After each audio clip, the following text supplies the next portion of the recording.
Hi, folks, and today we're going to talk about some ways that you might become a better runner. So, for a lot of people, there are two answers to how do you get to be a better runner. One is to run more consistently, because the fact is, for the average runner, consistency is a problem. Now, this is a difficult conversation. I'm not trying to be judgmental or preachy or tell people what they should be doing with their lives, but the fact is, if you can run more consistently, chances are you'll be a better runner. The other thing that you can do, assuming you're already running consistently, is you run more. Now, that one makes a lot of sense. The more you run, the better you get at running. It's like anything else you did. The first time you rode a bike, you probably weren't very good at riding a bike, but you ride a bike more and more, and pretty soon it's like riding a bike. The elites aren't out doing 100, 120, 130 miles a week just because they have nothing better to do. It's because the more you're able to run, the better of a runner you will be. But let's talk a little bit about consistency. So first of all, consistency is not the occasional missed run. It's not the occasional missed miles where you're scheduled for 6 and you only had time for 4.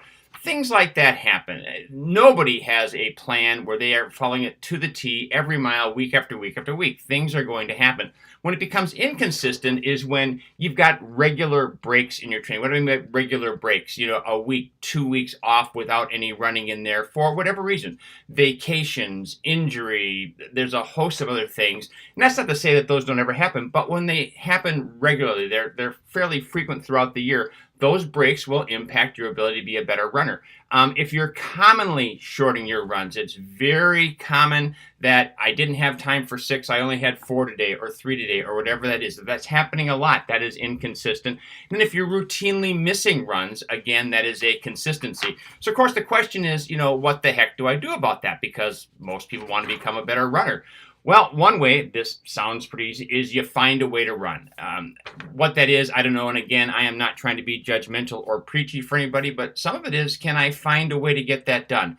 People run at 3 in the morning. Maybe that's not the right answer for you, but trying to find a way to run. Or it might be just accepting less. That's your life. That's what's going on. You're going to have some of those misses in there. So maybe you just have to accept less. And by less, I mean saying, hey, I wanted to have this particular time in my race. Maybe I'm not going to be able to have that time. Maybe I have to settle for a little bit less because of some things going on with inconsistency.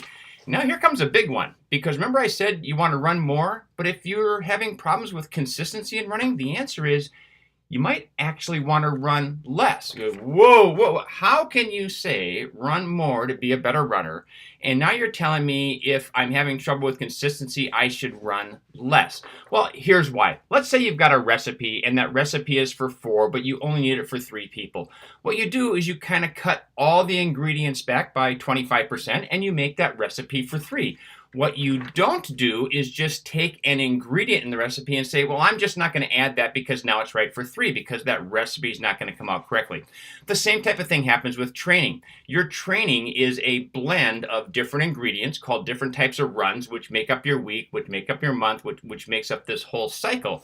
And so you're far better off to consistently run 3 days or consistently run 4 days, whatever that is, to make sure that you have the right recipe in your training than you are to schedule 5 but routinely get 4, or schedule 4 and routinely get 3. And then people say, well, what happens if all of a sudden I am able to be a little bit more consistent? Well, 2 things. Number 1, adding in another run that's short and easy rarely does anything bad. So if you're only doing 3 runs per week and all of a sudden time is there and you can do 4 that week, whether it be consistently or now and then, you add the 4th in. It's not that big of a deal. If you find that you're routinely able to add the 4, then maybe you're ready to consistently run 4. But again, if consistency is an issue, think about what can you consistently run. Start with that and build up. Don't shoot high and shoot low. So in kind of closing, life moves pretty fast. There's a lot of things going on, but 2 secrets to better running are trying to find ways to be more consistent and to run more.